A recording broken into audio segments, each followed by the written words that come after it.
Hello friends, in this video we are going to discuss a single phase full wave controlled rectifier, half controlled bridge configuration with purely resistive load. Okay, so please be careful. Here we are in the half controlled bridge configuration. Okay,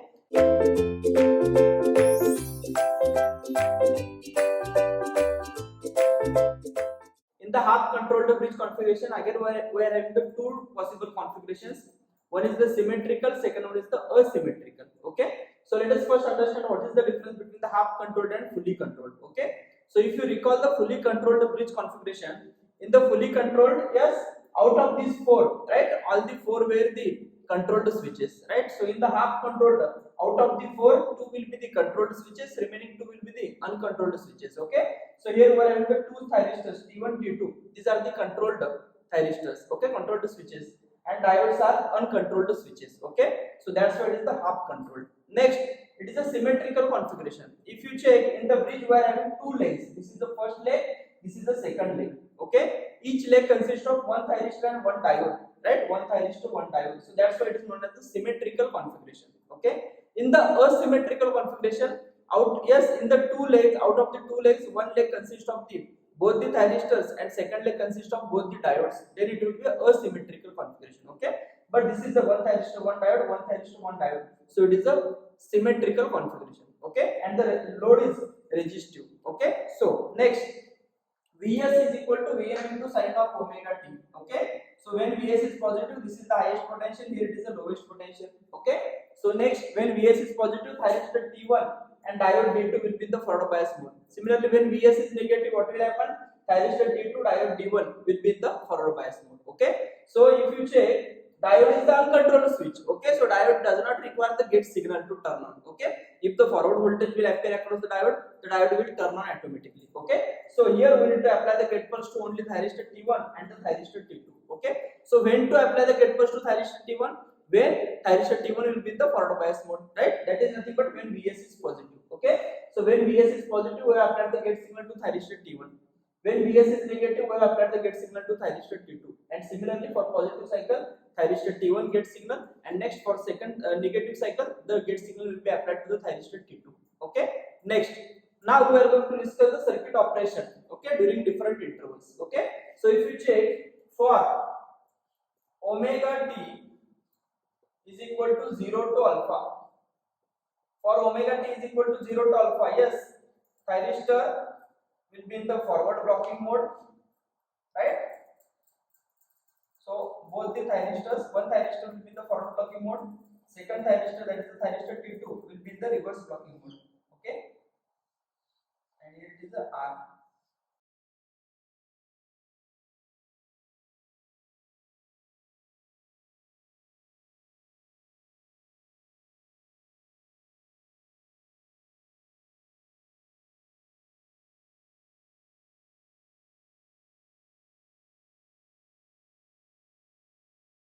So for omega t is equal to 0 to alpha, thyristor T1, actually it is a forward conduction, it will be in the forward bias mode, but we have not applied the gate signal.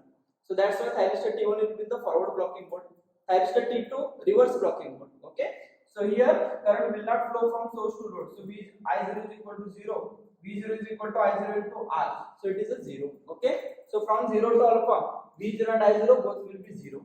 Okay, next, at omega t is equal to alpha, right, we are going to apply the gate signal to thyristor T1.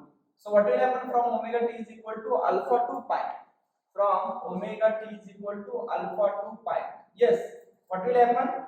So thyristor T1 will turn on, and here this diode will already in the forward bias mode. So diode will be in the on state. Okay, so here from alpha to pi, the current will be flowing from Vs T1 load D2 and again back to the Vs. Okay, so what is the V0? V0 will be same as that of the supply voltage.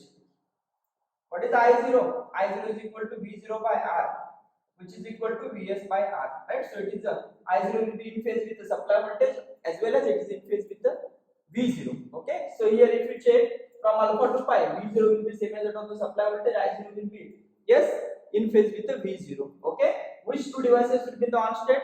Thyristor T1 and diode D2. Thyristor T1 and diode D2 will be the on state. Okay, and output voltage will be same as that of the supply voltage. Next, this will continue till omega t is equal to pi, right? From pi to pi plus alpha, what will happen?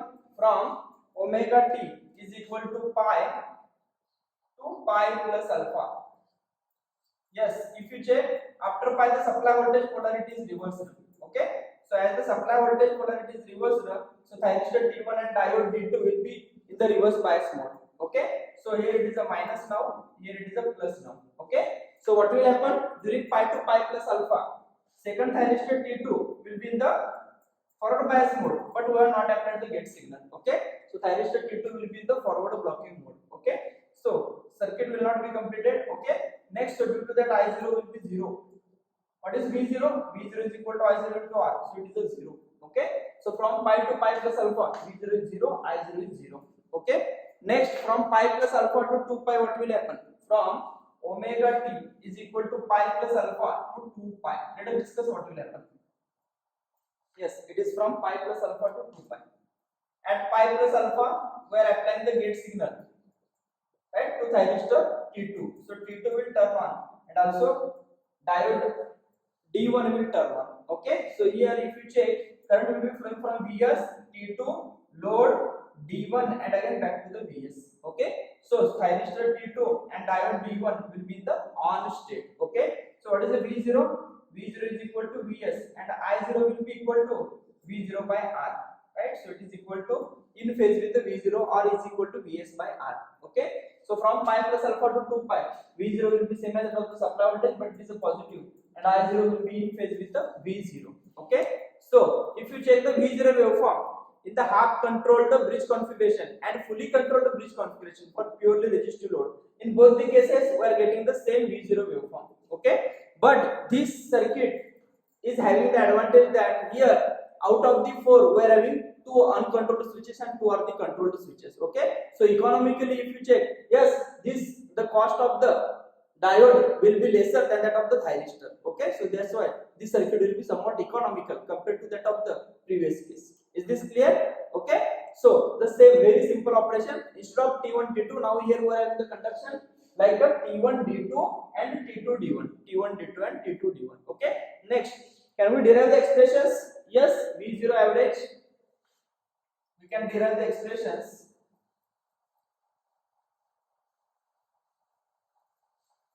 V0 average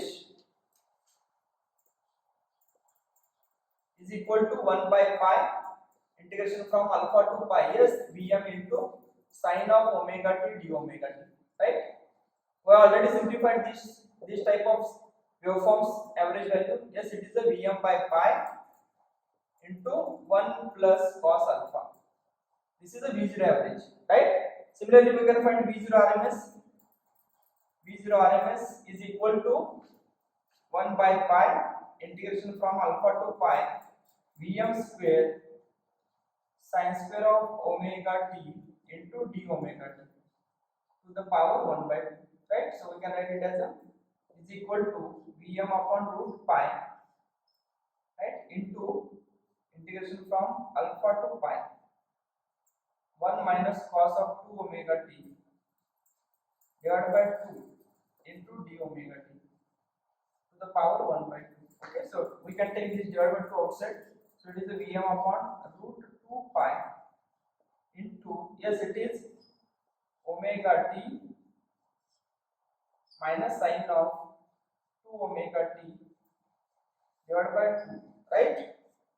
And limit alpha to pi to the power 1 by 2, right? So further we can put the limit and is equal to Vm upon root 2 pi into, yes, we can write it as pi minus alpha plus sine 2 alpha divided by 2 to the power 1 by 2.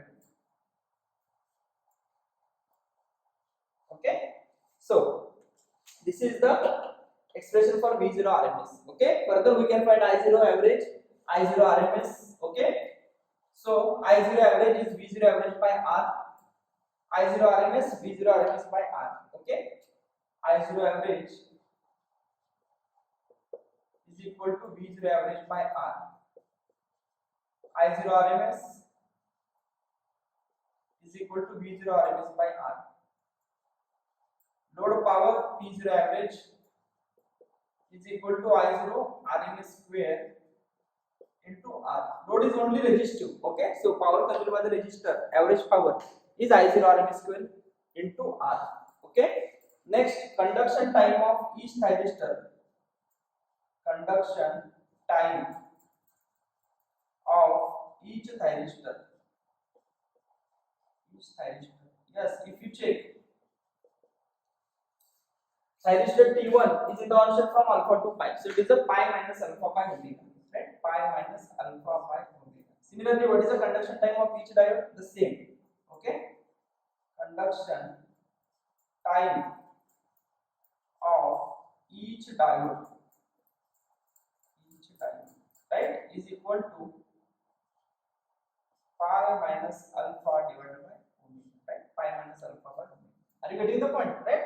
Because thyristor and diode pair will be in the conduction mode. Is this clear? Okay.